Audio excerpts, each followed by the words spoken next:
Hello everyone and welcome to Genesis Explained Part 3. In this video, we will primarily be following around the heel-grabbing, lying, God-wrestling, inheritance-stealing schemer, Jacob.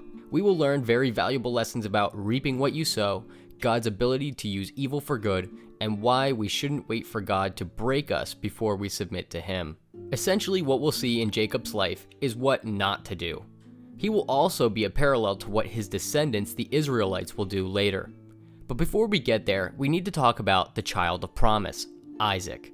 There was a lot of hype about this guy, but he's only going to get like 2 chapters before he's essentially out of the picture. Now that his father is dead, God appears to Isaac and tells him the same promise that he told Abraham. All nations will be blessed through your descendants. This blessing, of course, refers to Christ coming through the line of Abraham and bringing salvation to all men. So now that Isaac has received the promise, it's time to start living out his faith, right? Well, not exactly. The first thing that he does after finding a wife and receiving this unconditional promise is follow in the sins of his father and lie about Rebekah, his wife, being his sister, to a guy named Abimelech. Abimelech, who is probably the son or grandson of the same Abimelech Abraham lied to, is like, okay, cool. Yeah, why would someone lie about that? Then one day, he's looking out his balcony and he sees Isaac being a little too touchy with his sister and is like, Again, here we see that the Canaanites aren't quite as bad as the people of promise think they are. I can imagine Abimelech being told stories on his granddad's lap about some rich guy who lied about his wife being his sister and being like, why would someone lie about that? Then wham, Isaac walks in with Rebekah. Like father, like son. Isaac lies in the same way as Abraham, and Abimelech is a decent enough guy, just like his granddad Abimelech was. We'll see soon that this lying tendency really runs in Terah's family when we are introduced to Jacob and Laban. This sin of lying is what some may call a generational sin, or a generational curse. It's a sin that a certain family struggles with that continues to get worse with succeeding generations. Abraham lies, Isaac lies like his dad, Jacob is going to lie in much greater ways than his dad, and then finally, Jacob's sons are going to lie in the biggest ways, just like their father Jacob. Many people talk about these generational sins as if they're some kind of curse, but they're really not curses. It's just that kids learn from their parents, and if you want a generational sin to stop, you need to not teach it to your kids. They learn a lot more by watching what you do rather than what you tell them to do. This always works in the positive direction as well.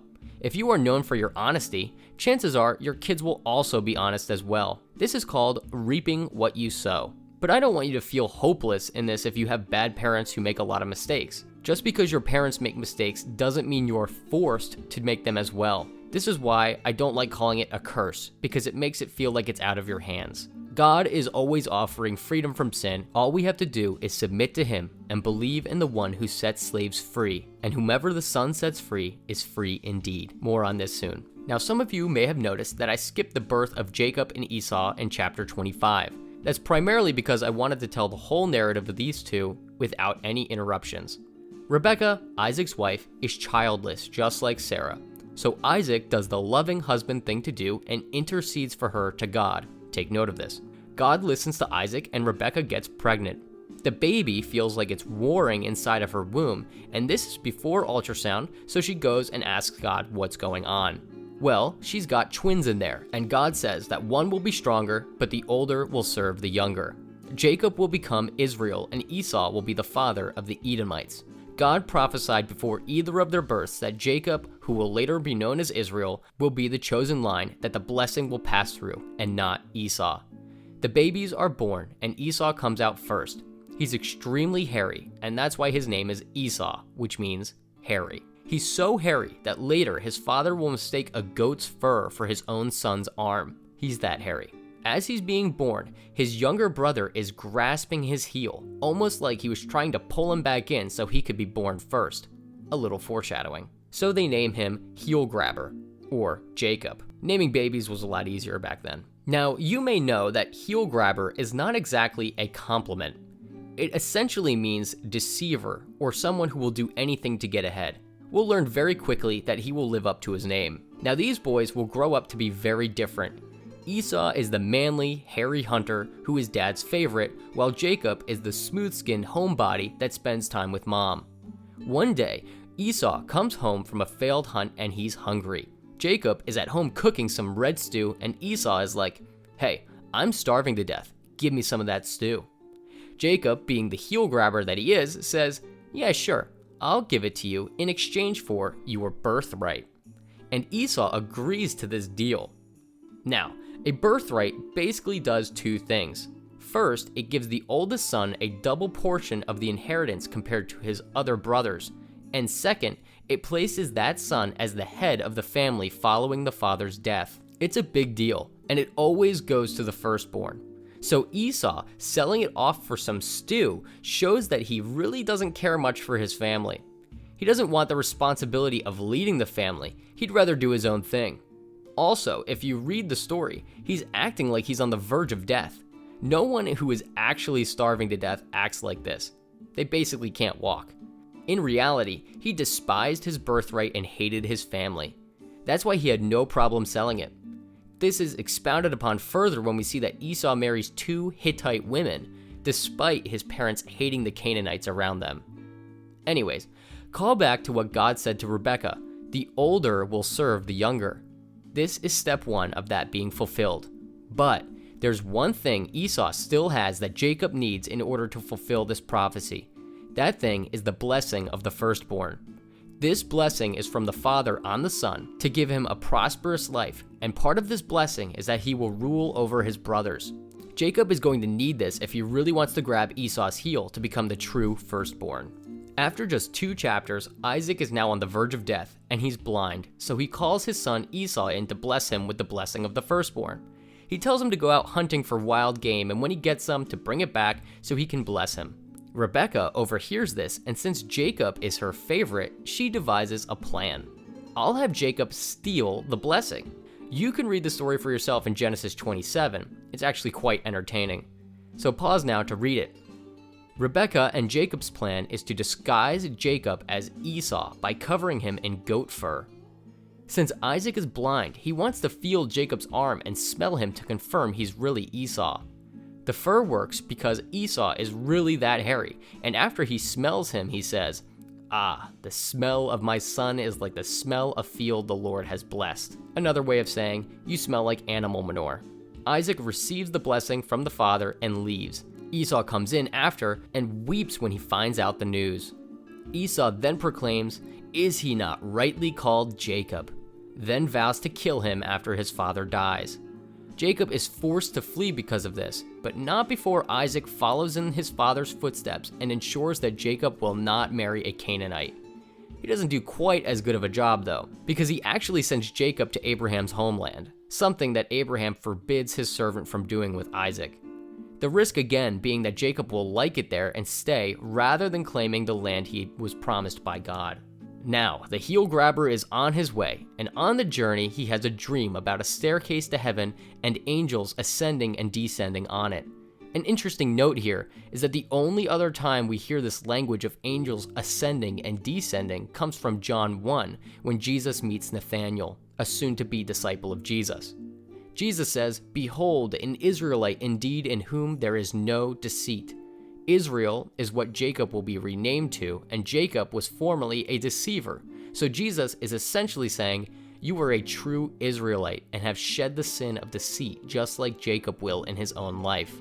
Then Jesus says to him, "Truly, truly, I say to you, you will see heaven opened and angels of God ascending and descending on the Son of Man." A fun little parallel to show your friends at home. Jesus is saying, you are not like your forefather Jacob, who lied a lot. In you is the truth. Now, back to Jacob. After his vision, God appears to Jacob and gives him the same promise he gave to Abraham and Isaac. The unconditional covenant continues, and this is really important with Jacob. The covenant is not dependent on his actions. God is going to make it happen regardless of Jacob's bad behavior. The reason this is so important with Jacob is because Jacob is pretty much a scumbag for most of his life. You may be wondering as we go through this, why is God blessing this guy so much? He's terrible. The reason is because God made the unconditional promise to Abraham, and it will happen regardless of Jacob's actions. A huge theme in Genesis is that God can and does use evil for good. What Jacob means for evil, God will turn to good. God will use Rebekah and Jacob's deceit to carry out his plan. Jacob receives his promise and responds very selfishly. He says, "If you take care of me, I'll worship you, and of all you give me, I'll give you back a tenth." You see that from Jacob's end, there's all sorts of conditions to his worship. If you do this, then I'll worship you, and I'll even give you back a tenth of everything you give me. It's pretty lame. It's a far cry from Job's line, "Even if God may slay me, still I will trust in him."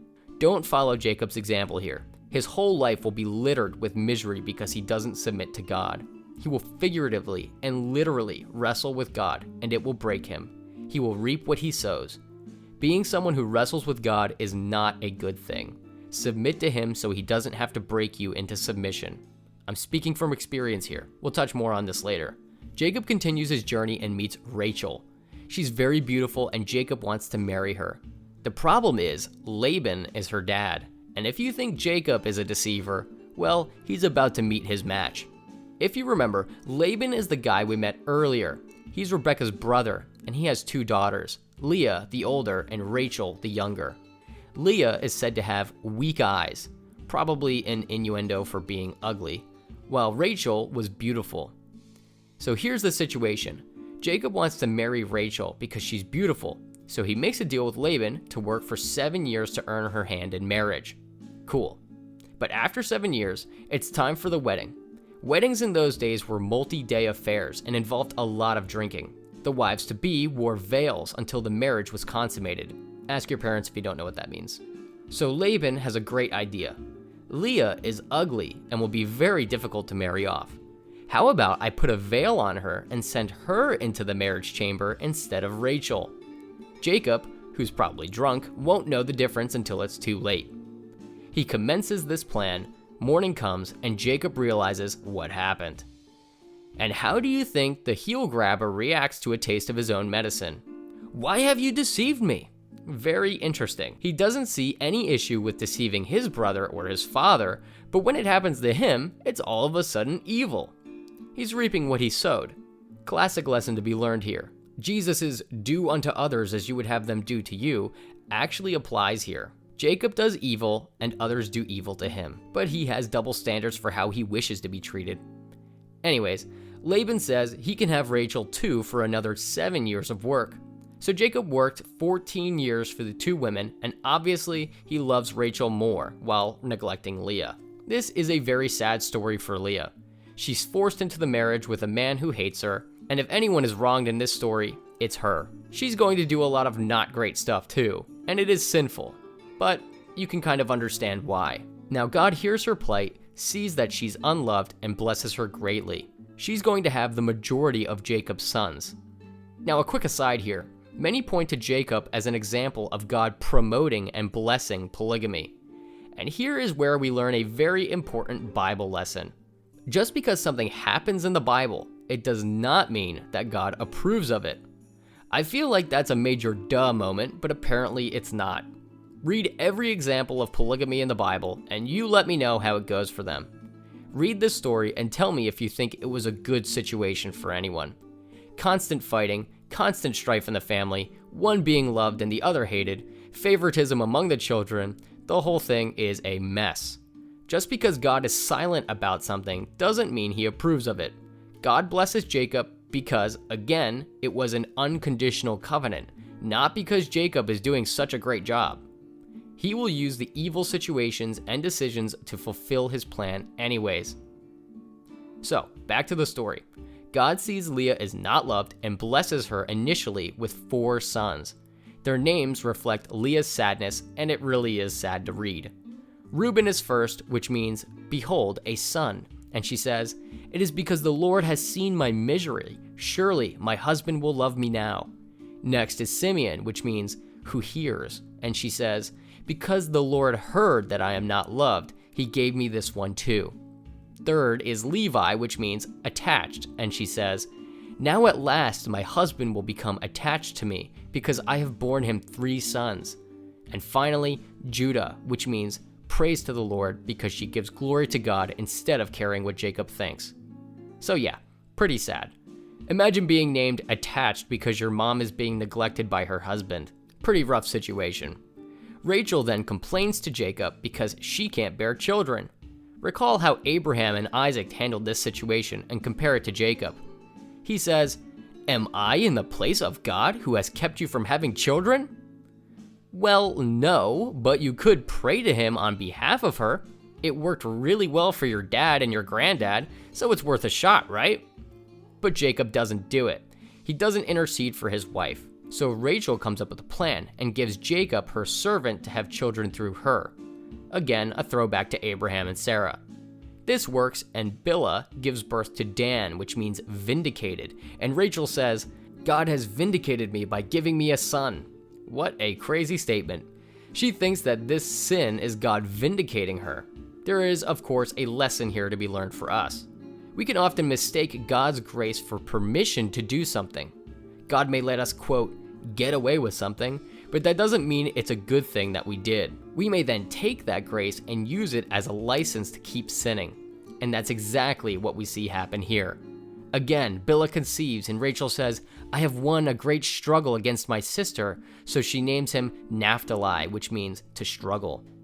Leah, realizing she stopped conceiving, then gives her servant Zilpah to Jacob for his fourth wife to have children through her, and it works again. You can read the rest for yourself. I think you get the picture. This is a bad home life situation that should not be mimicked by anyone. At the end, Rachel does end up conceiving and gives birth to Joseph, who will become Jacob's favorite. This leaves the final count at 11 sons, but Benjamin will be born later. It's not clear if there were any daughters other than Dinah. She'll be important later, so don't forget her. Jacob is very successful in his farming, and he makes a ton of money for Laban, so Laban wants to keep him around. Jacob is like, no. I want to go home. You keep stealing from me and changing my wages. I'm sick of being taken advantage of. I'm going home now. Again, reaping what he sowed. Laban convinces him to stay, but on the condition that Jacob can start accumulating wealth for himself by keeping all the speckled and striped animals. God gives Jacob a vision on how to make his animals breed and grow strong by making striped poles and placing them in the watering holes during specific times. Don't ask me what all this is about because it's heavily debated and no one really knows what's going on here. Essentially, all I can say about it is that God supernaturally blessed Jacob as long as Jacob obeyed God's command that was given to him in a dream. Jacob does, and it works. Jacob grows wealthy and then decides it's time to go. He says, "Let's all run away without telling Laban." But before they go, Rachel and Leah decide they hate their dad, so Rachel steals his idols. Idols are very valuable and are usually made of precious metals. It's not clear whether she's stealing them to worship them or to spite her dad. Either way, it's a sin. They run away, Laban catches up and is quite angry about them running away, let alone stealing the idols, and is like, "Hey, God told me not to convince you to come back with me, but why did you steal my idols?" Jacob doesn't know anything about it and tells him to search the tents. Rachel, following in the theme of the whole family, sits on top of the idols and tells Laban that she can't stand up because she's in her monthly uncleanness. The lie works and Laban leaves without discovering the stolen idols. Jacob then rebukes Laban with a scathing criticism saying that you think what I did to you is bad? What about all the stuff you did to me? If God wasn't with me, I would have been sent away empty-handed. This is one of the first decent professions of faith we see from Jacob. He's been learning a lot over these past few years, but he still has a long way to go. So, now we have our big confrontation. Jacob is heading home, and who is there to meet him? Esau. Last time we heard from him, he was still a bit salty about the whole blessing stealing thing, and he swore to kill his brother. That's all Jacob knows, so as he's getting close to home, he sends some servants ahead of him with a bunch of stuff to butter up Esau before the big confrontation. However, when the servants return, it's not good news. "Oh, we found Esau, and he's coming to see you right now with 400 of his men." Jacob goes into panic mode. He prays a decent enough prayer about God blessing him, even though he doesn't deserve it. A slow change of heart over the years, but still wrestling with God figuratively here. But that night, before going to meet Esau, Jacob has an extraordinary encounter with God. While alone, a man appears and begins to wrestle Jacob all night long. Now, as a former wrestler, I can tell you, this is very difficult.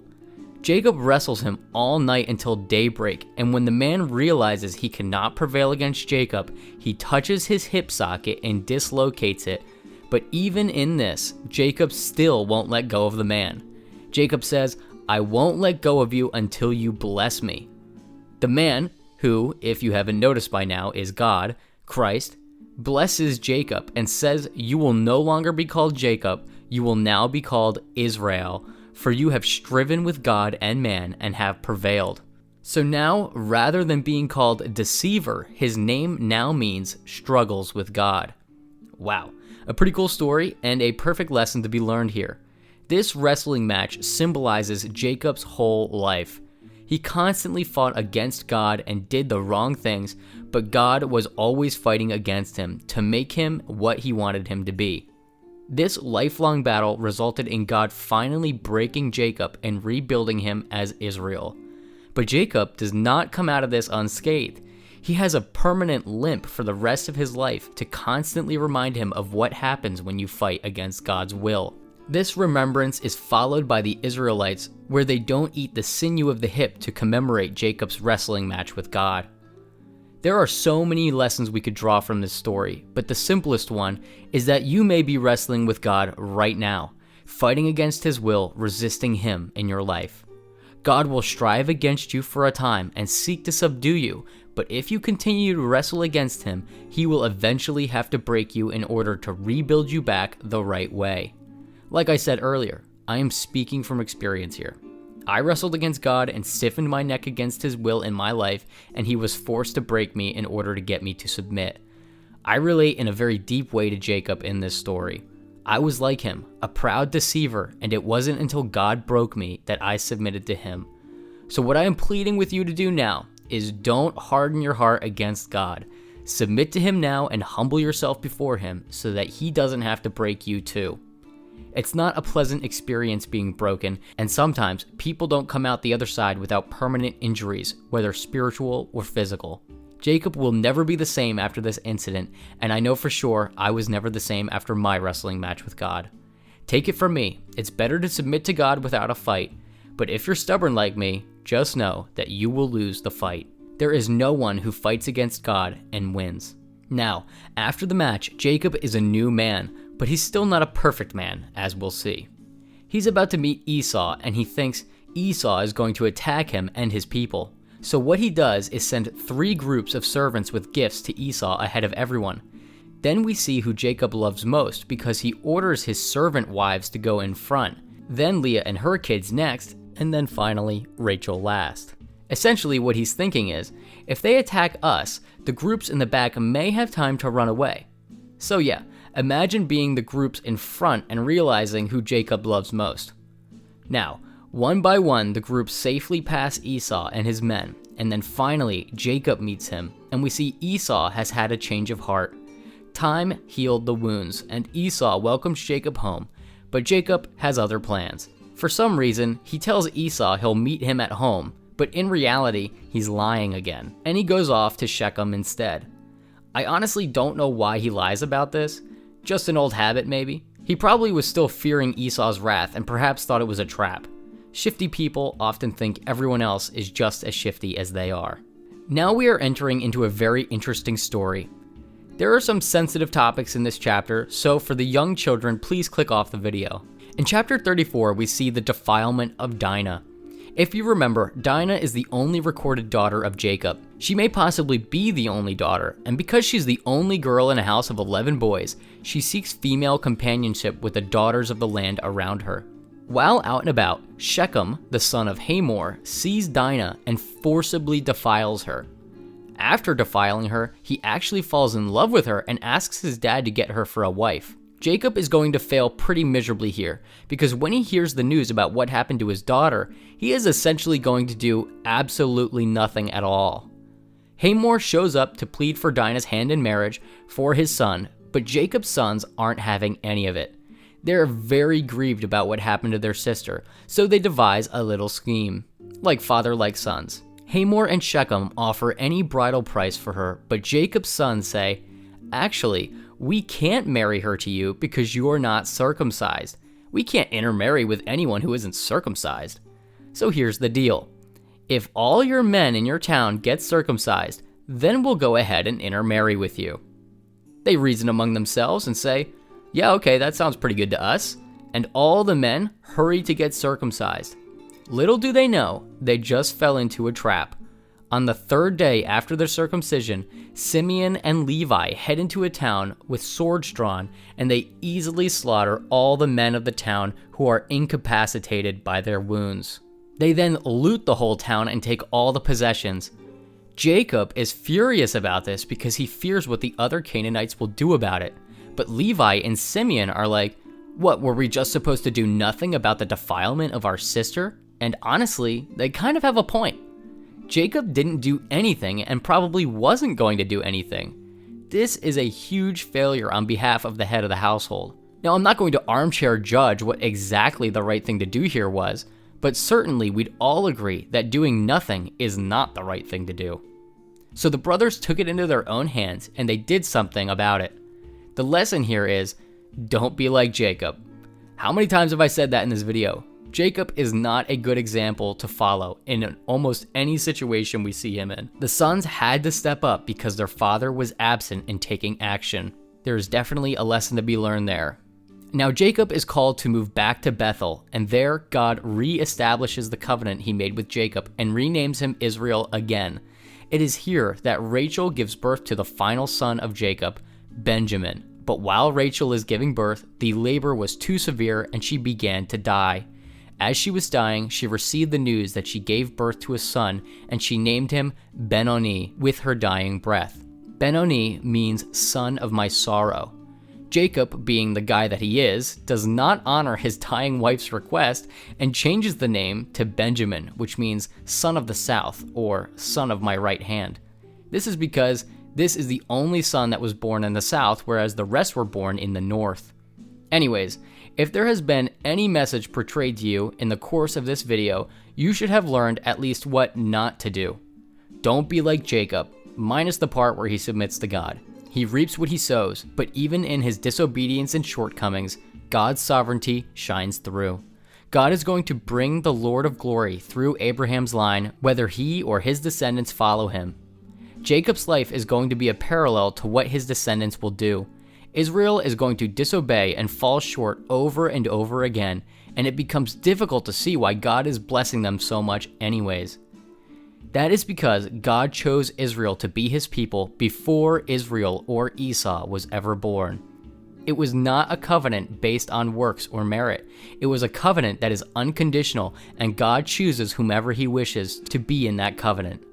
I'm not giving you a Calvinist lecture here, because I'm not one, but Romans 9 makes it abundantly clear that God picked the nation of Israel and not Esau and the Edomites to be his people. Why? Just because he wanted to. If he was picking based on works, neither should have been chosen. But that's the whole point. Even though we fall short like Jacob in so many ways, God can still bring good out of it and use our evil for good. We will see this play out in a huge way in the next video. I hope you enjoyed. Thanks for watching. Leave a like and comment with your thoughts or questions below. I really enjoy making these videos, but they do take a lot of work, and I work full-time with 3 kids. Liking and sharing this video with friends is the best way to support my channel, and it's greatly appreciated. God bless you all, and thanks for watching.